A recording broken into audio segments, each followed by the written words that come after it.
Penulis firman Tuhan ini, Mazmur, memperhadapkan dua kelompok kehidupan manusia. Yang satu semua orang yang mengasihi Tuhan. Yang satu kelompok semua orang fasik. Dikatakan dengan jelas, yang mengasihi Tuhan dijaga, tapi yang fasik, yang tidak melakukan kehendak Tuhan, dibinasakan. Tentu kita tidak mau dibinasakan karena kita bukan orang fasik, amin. Karena kita adalah orang-orang yang mengasihi Tuhan.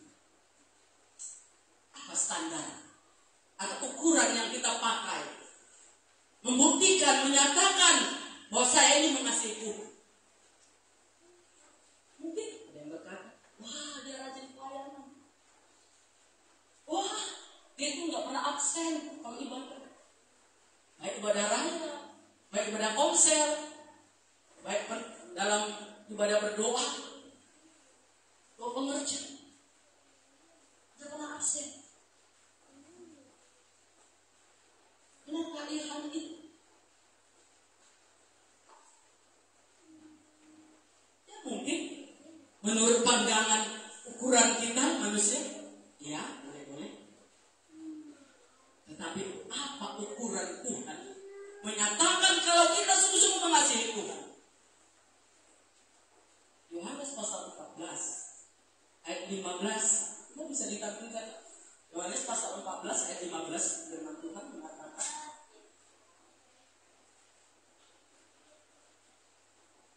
Yohanes pasal 14 ayat 15, jika kamu mengasihi aku, kamu akan menuruti segala perintahku. Inilah standar, inilah ukuran yang Tuhan tetapkan, yang Tuhan akui. Kita mengatakan kita mengasihi Tuhan, menuruti segala perintahku. Segala perintahku, bukan sebagian, tapi segala perintahku. Ingat pada seorang pemuda kaya, ketika dia datang kepada Yesus, dia mengatakan, Guru, Yesus guru yang baik, aku mau mengasihimu, ajarkan kepadaku bagaimana caranya. Lantas Yesus berkata, kasihlah orang tuamu, jangan mencuri, jangan berzina, dan banyak lagi. Tapi apa jawaban pemuda itu? Oh semuanya itu aku turutin loh guru. Ya. Lantas Yesus berkata, ada satu lagi. Dia itu pemuda yang kaya. Mau tahu, hatinya terpikat dengan kekayaan. Yesus bilang, ada sahabat satu ke bumilah dihasih kayu waktu mama mau buat kamu beli bagikan kepada orang-orang yang membutuhkan. Tatkah pemuda itu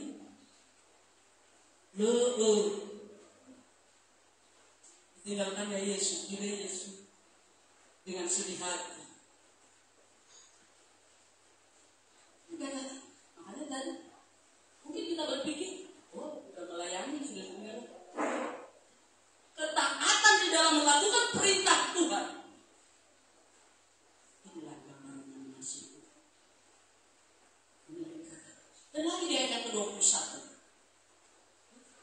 di dalam Yohanes pasal 15 ayat 21, selain menurut segala perintahnya, memegang dan melakukan. Ayat 21-nya, barang siapa memegang perintahku dan melakukannya, memegang, tadi menuruti perintah, sekarang memegang dan melakukan perintah, dialah yang mengasihi. Artinya apa? Banyak orang tahu kan larangan-larangan dan bagaimana kesukaan Tuhan, tapi sekedar tahu sebatas dipegang lah buku iman. Inilah waktu itu udah. Tapi lagi tahu. Saya.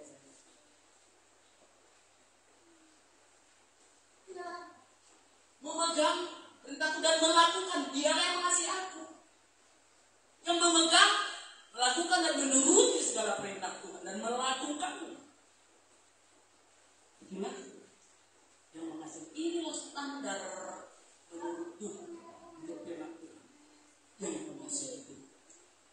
Biarlah firman itu yang mengoreksi diri kita masing-masing. Dan lewat firman, biarlah kita semakin mengerti kehendak Tuhan dalam hidup.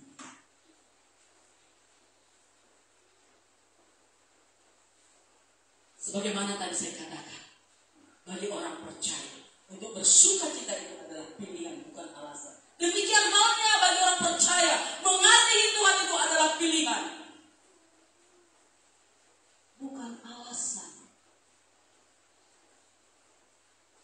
Kalau alasan kita pakai, kalau aku melimpah kesehatan, berkat, enak makan, segala sesuatu tak ada yang kurang, aku mengasihi Tuhan.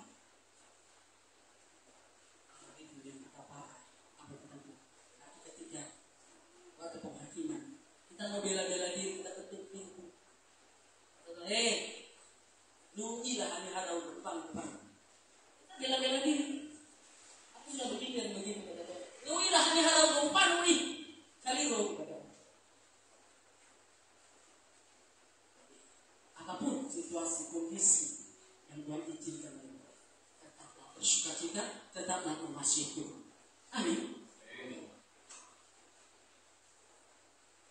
Kita mau mencari tahu atau mau melihat ciri-ciri orang yang mengasihi Tuhan. Tadi banyak lagu sudah kita nyanyikan, kita akan menyerah. Orang percaya tidak akan menyerah, tidak mau menyerah. Untuk tetap setia mengiring Tuhan, untuk tetap setia melayani Tuhan, meski banyak tantangan, meski rasanya berat untuk melangkah, meski rasanya melayani ke sini gak ada upah, gak ada PK-nya, gak ada gajinya. Ada seorang yang begitu saja. Hal yang kita harapkan nanti ketika pengadilan Tuhan, upahmu dapat terima selama mau pelayanan, gak ada upahmu sekarang. Mari kita kerjakan saja. Jangan memandang kepada upah, memandanglah kepada Tuhan yang sudah mengasihi kita. Memandanglah kepada Tuhan yang sudah berkorban kepada kita.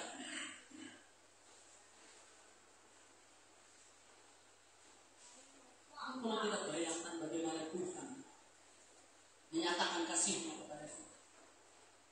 Mungkin kalau kita pernah menonton Christ of Worship, bagaimana Tuhan Yesus diadili, dilempar ke sana ke sini seperti bola, ditendang ke sana ke sini. Kalau hanya itu saja, mungkin tidak terlalu sakit. Tapi kalau kita berkaca manusia dunia itu diperlakukan seperti itu, sahabat tahu hanya rogo. Kalau bapak udah rogo, orang bapak udah rogo. Mungkin kita bilang begini. Tapi Yesus dikatakan aja tunggu, bagikan domba dibawa ke dalam bangkai. Dicampur, diludahi, pasang mahkota kuning, kepalanya ditusuk dan menjadi batu. Ini pengorbanan Tuhan. Itulah bukti kasih Tuhan kepada kita. Apakah karena kebenaran kita? Apakah karena sudah pelayanan kita? Maka Tuhan harus seperti itu. Tapi karena sadarilah, karena kita berharga di mata Tuhan. Kita berharga di mata Tuhan. Tidak kita menyadari kita ini hidup kita ini berharga di mata Tuhan. Kalau ada orang menyikut kiri kanan dengan segala macam cara untuk menjatuhkan kita, untuk membuat kita rasanya gimana, panas hati kita. Kita ingat, kita tidak akan membalas karena aku berharga di mata Tuhan. Sekalipun mata dunia memandang saya sebelah mata ataupun seperempat mata bagi kalian, tapi Tuhan memandang kita dengan mata yang sempurna. Sehingga dia katakan, ku di tanganmu, ku di hatimu, ku di pikiranmu, ku di rencanamu. Tak pernah dibiarkan. Karena kasih-Nya, bukan karena kebenaran kita, bukan karena kita sudah melayani. Bagi kita yang mengasihi Tuhan,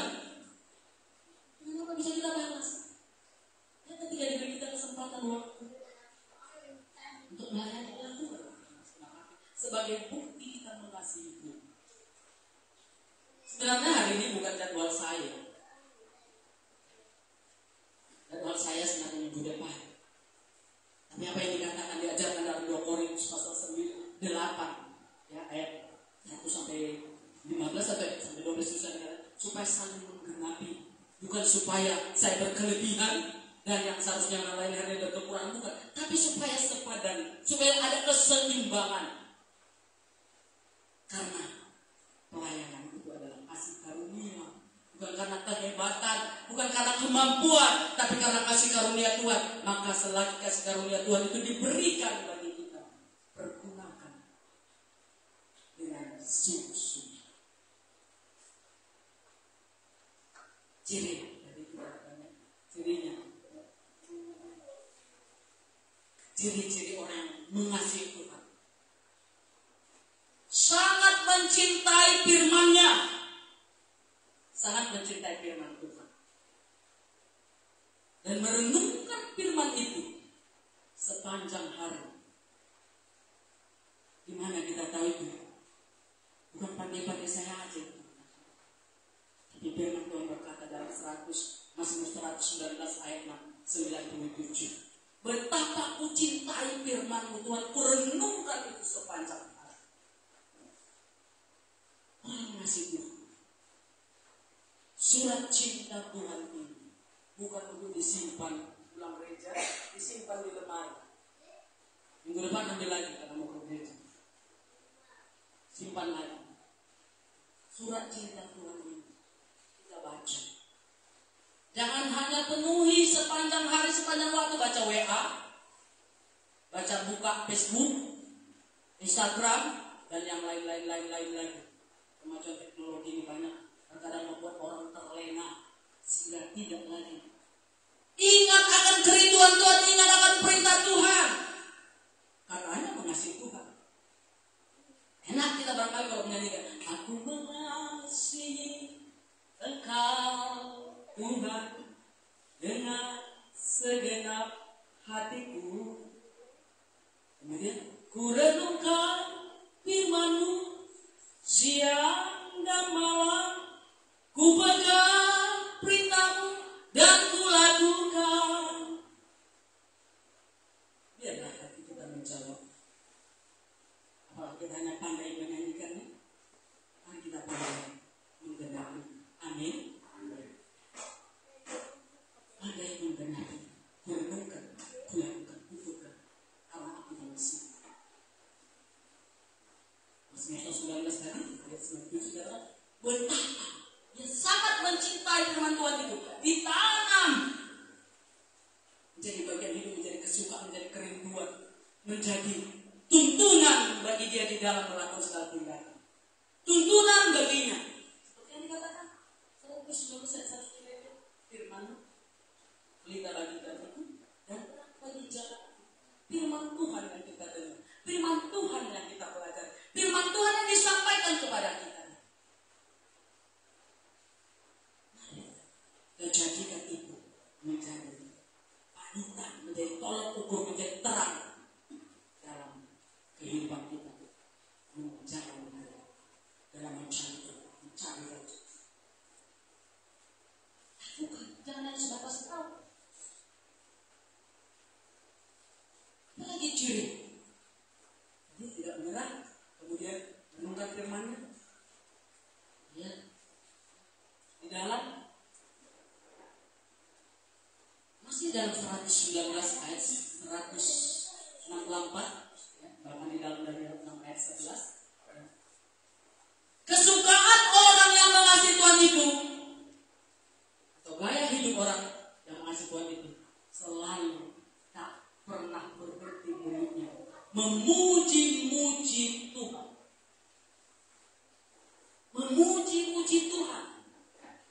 Bukan seperti orang fasik memuji-muji diri, tapi memuji-muji Tuhan. Daniel, dalam Daniel 6 ayat 11 dikatakan, demi didengar Daniel putusan Raja Darius. Keputusan apa?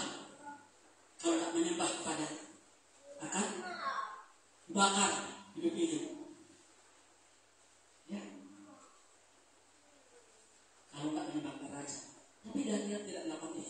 Dia dengar, dia nggak panik. Dia nggak cari pembelaan, dia nggak cari perlindungan kepada manusia atau sogok sana sogok sini. Dia datang kepada Tuhan. Dia menyembah Tuhan, dia puji Tuhan. Dia lanjutkan lagi kerja. Ada yang datang, dia datang lagi kepada Tuhan, puji Tuhan. 3 kali.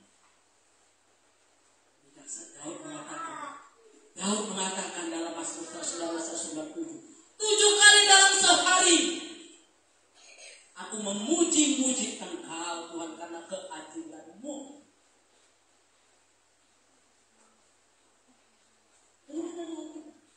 Hari Daniel itu malah kebingungan. Bagaimana dengan kita ketika kita mengalami pergumulan? Situasi semakin sulit, hujan terus-terusan, banjir di sana sini, harga semakin naik, tanam segala macam tanaman juga terkadang rusak. Enak kita tidur malam-malam datang maling.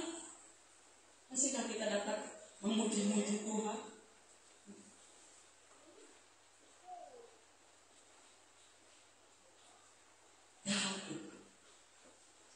Tuhan itu tahu murid terbaik, adil, dia tahu adil. Makanya dia puji-puji Tuhan. 7 kali memuji. Bagaimana dengan kita?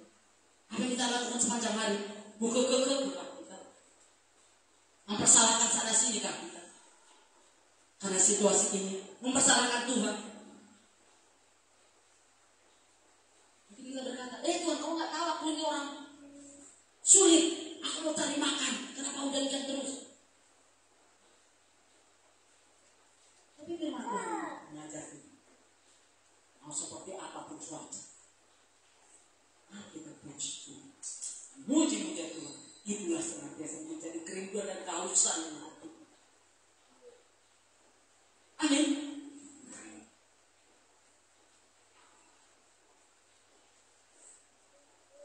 Jadi,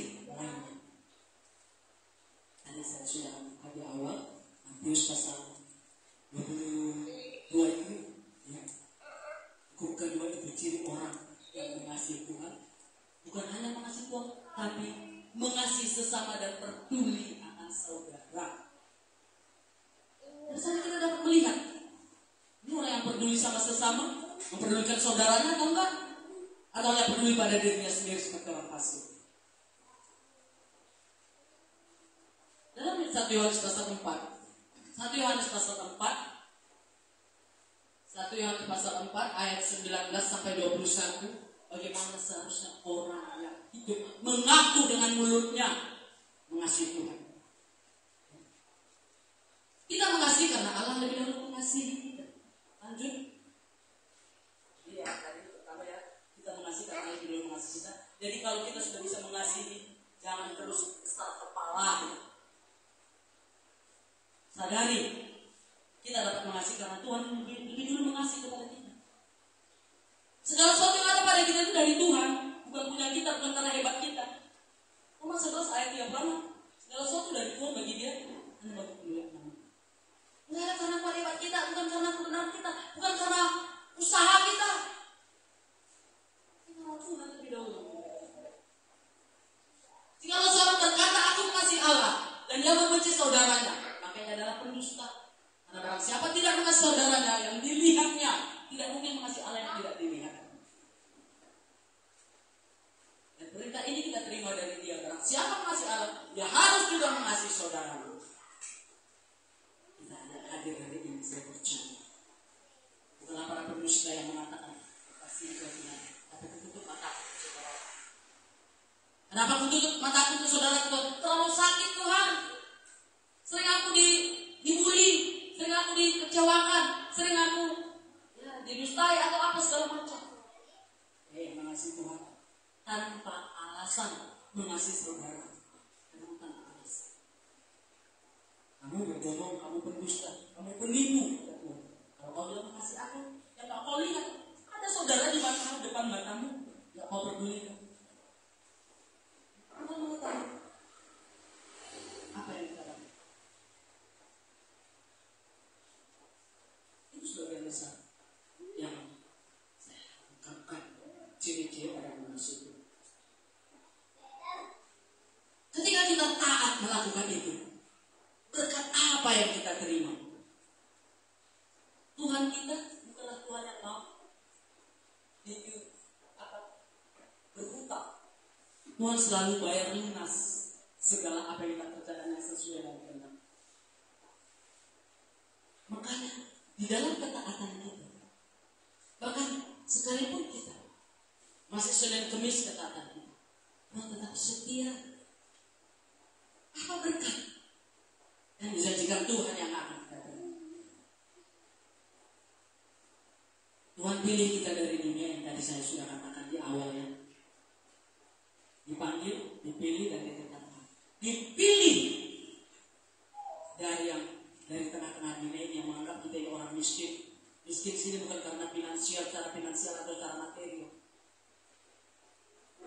Dari kehausan, miskin sini maksudnya haus akan kebenaran itu.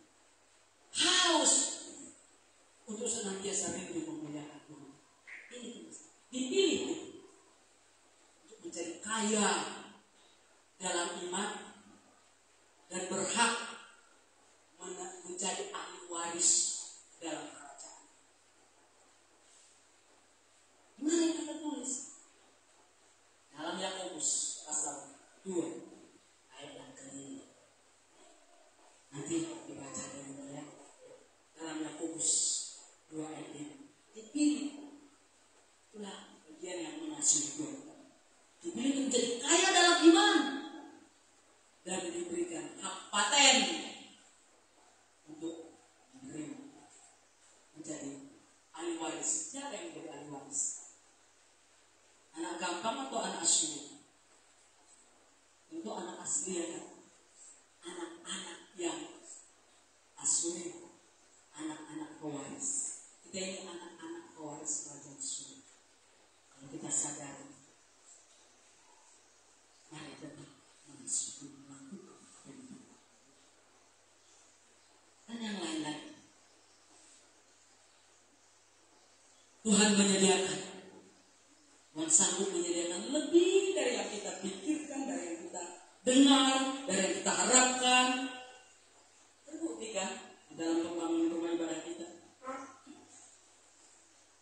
Dulu kita berharap, kita berpikir begini, bahkan ketua berkata, alay, ibu bendarai, nota abe dan yang batu kara, siobona, batu pertama, begitu saja sampai kembali hutan. Saya katakan, Tuhan kita kan besar kan? Apa kita juga harus punya iman yang besar? Percaya itu hanya sebatas letakkan batu pertama. Dan kemudian meningkat harapan. Wah Aidania sudah terpasang tiang dan cukup kita cor.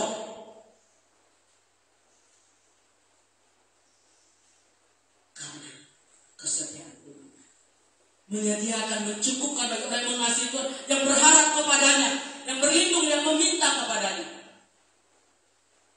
Maka dikatakan dalam 1 Korintus pasal 9 ayat 2.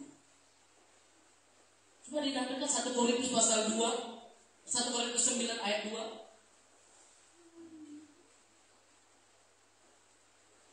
1 Korintus pasal 9 ayat 2. Tetapi seperti ada tertulis, apa yang tidak pernah dilihat oleh mata dan tidak pernah didengar oleh telinga dan yang tidak pernah timbul dari dalam hati manusia, semua disediakan Allah untuk mereka yang mengasihi Dia. Ada upah, ada berkat. Itulah iman.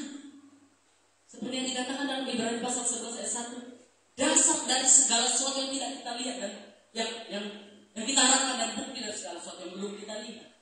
Kalau sudah kita lihat, tidak iman lagi. Tapi orang yang percaya, orang yang masih kuat, orang yang beriman, berkata, Tuhan sanggup menyediakan lebih daripada yang kupikirkan, lebih daripada yang kulihat, lebih daripada apa yang kudengar. Untuk itu, sendingkan telinga kita untuk mendengar hal-hal berita yang positif. Jangan mau selalu dengan hal-hal yang negatif, yang melemahkan iman kita. Itu kan bisa satu hal yang melemahkan juga itu kita katakan. Hanya sebatas baru pertama aja yang saya juga tak berjalan. Kita punya Tuhan besar. Berharaplah kepadanya, percaya, dan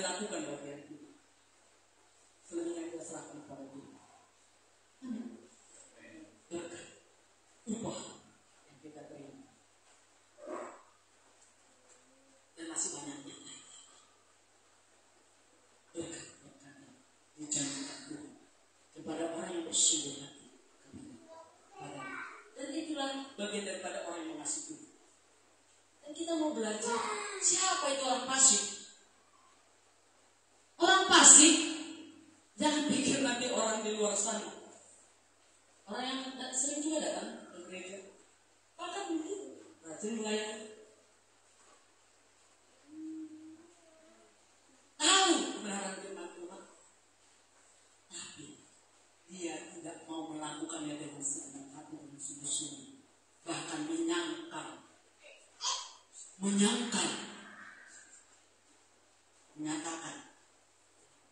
Tuhan itu gak ada. Kalau semuanya ini karena kuat hebat saya, dia dikatakan orang fasik. Dia tidak menyadari, dia tidak mengakui segala apa yang dinikmati kehidupan dalam kehidupan. Dia akui itu karena kuat hebatnya. Kalau saya nggak kerja, kalau saya nggak berjuang, itu saudara, dan menyangkal. Tahu benar tapi tidak mau melakukan. Tahu benar itu Tuhan berkasih tapi tidak mau melakukan. Apa sih? Di dalam Mazmur pasal 36 ayat 2, seperti apa orang fasik itu? Orang fasik itu orang yang kompromi dengan dosa. Mazmur 36 ayat 2. Mazmur 36 ayat 2. Ya, untuk pemimpin kedua dari hamba Tuhan dari Daud, dosa bertutur di lubuk hati orang fasik. Rasa takut pada Allah tidak ada pada orang itu. Bertutur, bersarang, berdiam, nikmat dengan dosa, kompromi dengan dosa, setuju dengan kelakuan-kelakuan yang jahat. Jelas orang fasik tidak takut akan Tuhan dan kompromi dengan dosa, kesenangan yang melakukan dosa, nggak tenang hidupnya, nggak bisa nyenyak tidur dia sebelum dia merancangkan siapa besok mangsaku. Itulah orang fasik.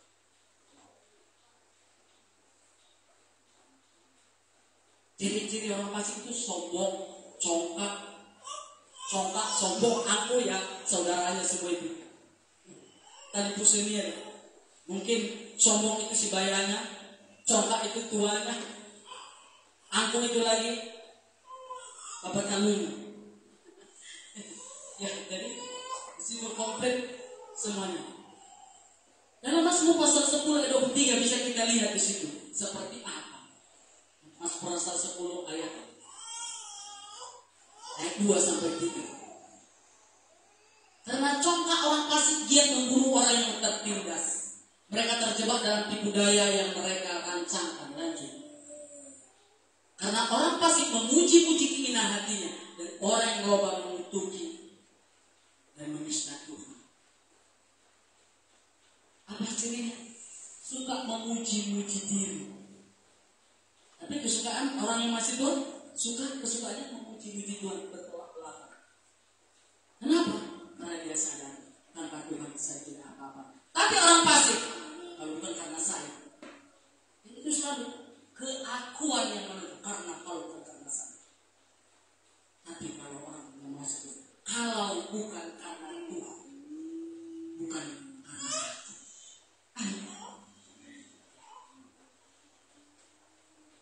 Lantas,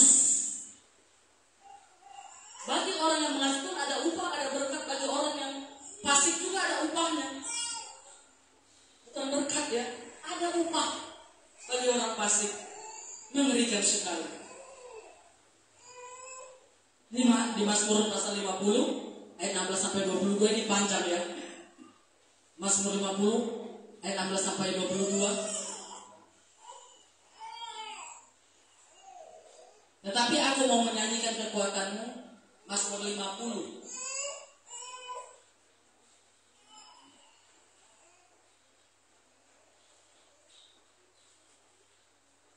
ayat 16 ya. Tapi kepada orang fasik Allah berfirman, apa kau usah menyelidiki ketetapanku dan menyebut-nyebut, lanjut ada ya, perjanjianku dengan mulut.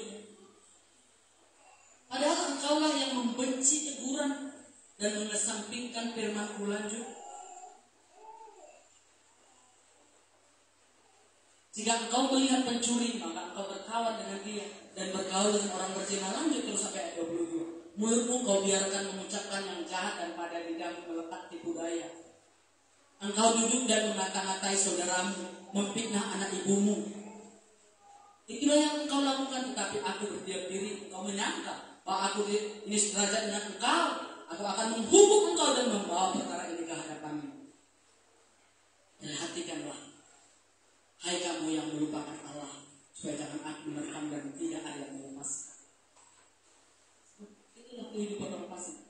Tadi kalau orang yang masih kuat peduli kepada saudaranya, tapi orang fasik mengata-ngatai, menjelek-jelekkan, mewartakan kepada dunia jelekan saudaranya. Orang fasik. Koreksi diri kita. Kalau masih seperti itu yang kita lakukan, bertobatlah. Ya, firman Tuhan mengingatkan kita pada hari ini. Dan ya, itu tadi ciri ya. Upahnya apa? Dalam ayat 36 ayat 14 akan dibinasakan sebelum saatnya. Upah yang diterima atau akibat daripada kefasikan orang fasik dibinasakan Tuhan belum pada saatnya. Artinya tidak tergenapi umur yang dijanjikan Tuhan. Mazmur 90 mengatakan umur kita 70, 80 kan banyak yang melampaui. Tapi bagi orang fasik tidak akan pernah digenapkan Tuhan umurnya. Di dalam Ayub pasal 34:16 dia binasa sebelum saatnya. Dan di Maleakhi 4 ayat 1 dibakar sampai ke akar-akarnya, dibakar, dihabiskan supaya tidak merusak dunia ini, supaya tidak merusak dan masuk menjadi penyamar ke tengah-tengah orang yang masih hidup. Di dalam Maleakhi 4 ayat 1 dibakar, habis tak tersisa. Itulah bagian yang diterima orang fasik. Dan di dalam di banyak ya, Mazmur pasal 31-24 dihukum dengan keras.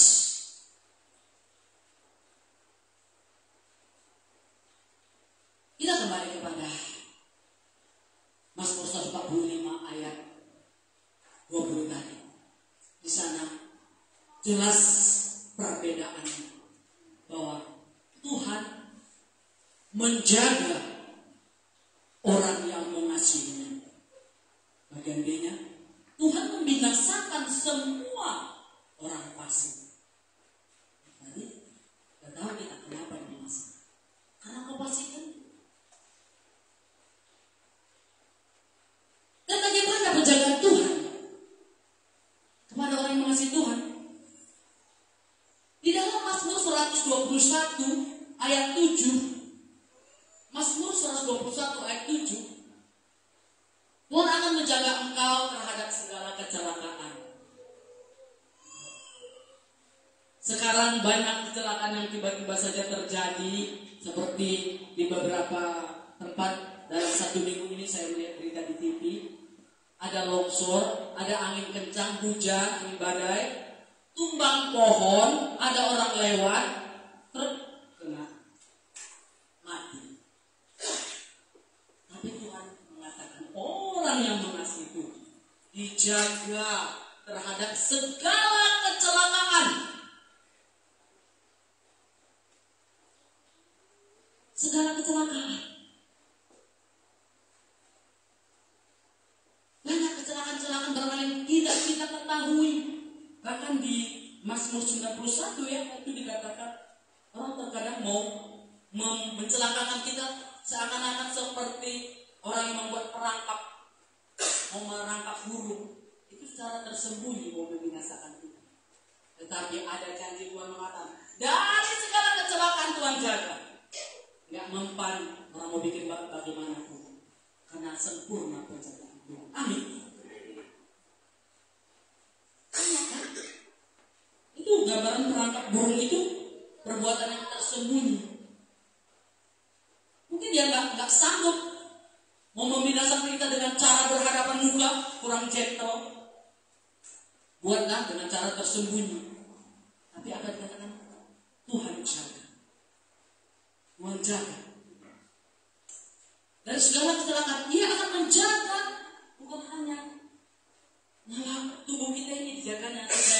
mengalami cacat atau seperti apa ya, kecelakaan yang membuat kita tidak bisa lagi mencari atau apa segala macam. Bahkan dia katakan, dia menjaga nyawamu. Saya mau tanya, apa yang lebih berharga dalam hidup kita ini selain nyawa? Adakah yang lebih berharga dari nyawa kita ini? Buktinya nyawa itu sangat berharga dan sangat dijaga oleh kita. Kadang ada orang yang udah sakit, udah sekarat, rela menjual segala apa yang ada, yang penting selamat, yang penting masih bisa hidup. Tapi itu tidak kita sungguh-sungguh, Tuhan jaga nyawa kita, dipelihara, dijaga. Lanjut di ayat 8, masih di pasal yang sama, ayat 8.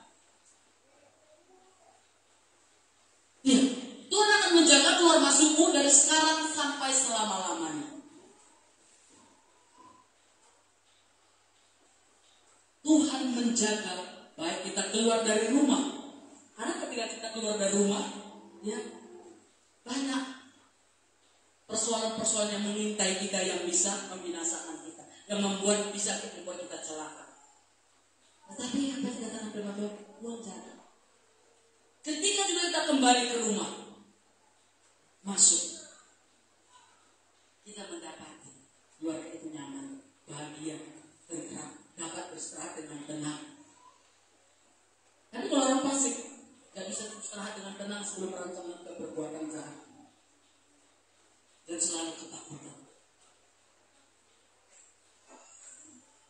Karena kasih Tuhan kepada kita yang juga membalas kasih, Dia perintahkan malaikatnya. Di Mazmur 191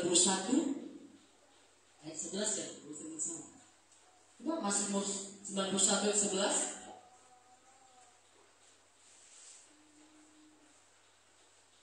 Ya, sebab malaikat-malaikatnya akan diperintahkannya kepadamu untuk menjaga engkau di segala jalanmu.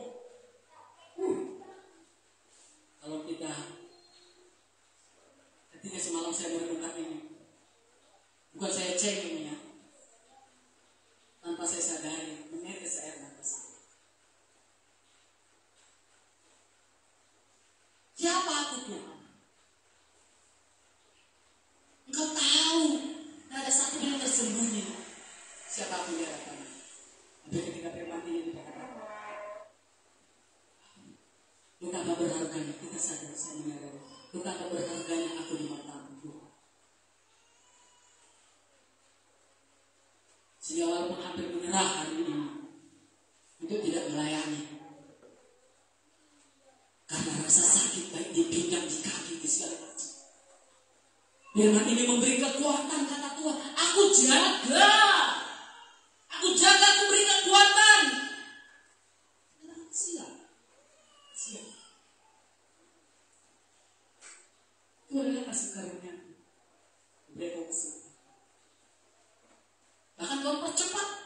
Seharusnya minggu depan, tapi Tuhan percepat.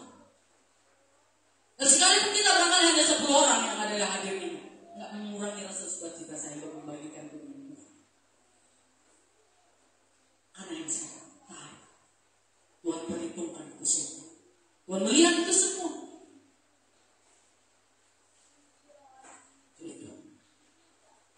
Yang terakhir,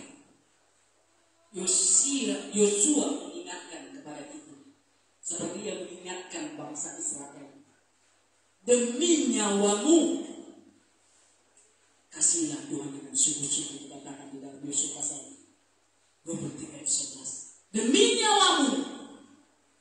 Tadi kita tahu kan, nyawa itu yang paling penting. Untuk menyelamatkan nyawanya, kita rela jual sekarang. Lantas Tuhan yang menjaga nyawa kita, apa yang kita berikan kepada-Nya? Demikianlah, biarlah itu menjadi perenungan semua bagi kita.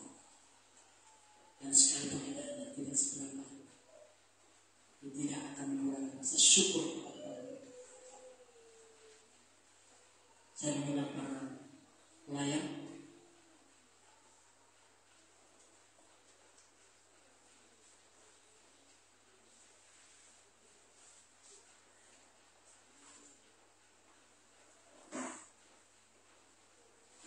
Bersama dengan kita.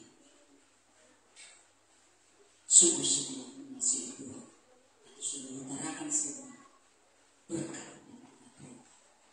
Dan kita mengesahkan bukan karena berkat itu, tapi karena kasih Tuhan yang tak bisa kita balas. Yang setuju mari kita katakan amin. Kita akan bersyukur. Satu hal yang kurindukan, ya Tuhan.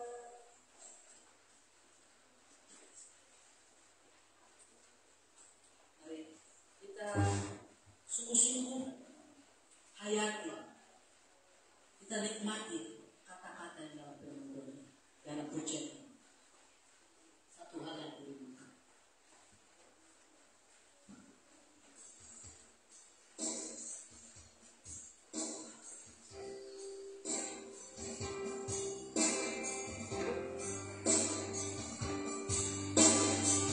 Mari dengan segala hati kita akan pujian, kita katakan satu hal yang kurindukan.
Mengasihimu di sepanjang hidup kami, di dalam segala persoalan, di dalam segala situasi dan kondisi hidup kami. Kami mau mengasihimu, Allah yang sangat mengasihi kami. Terima kasih Yesus. Melalui kebenaran firman Tuhan sudah mengajarkan bagaimana seharusnya kami bersikap sebagai orang yang mengaku mengasihi Tuhan. Harus bisa berbicara. Roh Kudus tolong kami terus berkarya di dalam hati kami, menanamkan kebenaran firman itu jadi rema yang dapat bergerak dan bertumbuh dan menghasilkan Tuhan. Terima kasih Yesus. Kami serahkan hidup kami kepada Engkau Allah yang berkasih, dan kami mengenal jalan. Sebab ada Allah yang setia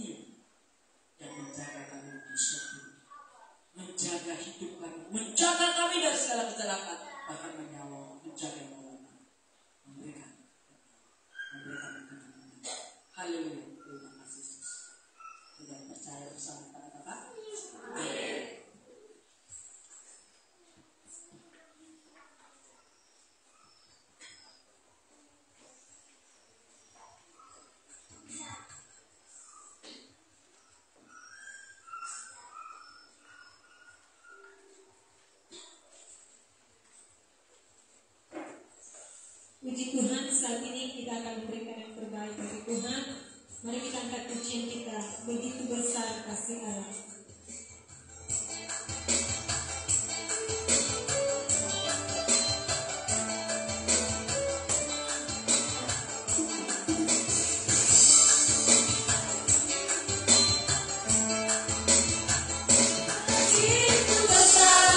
Kasih Allah kita, di betapa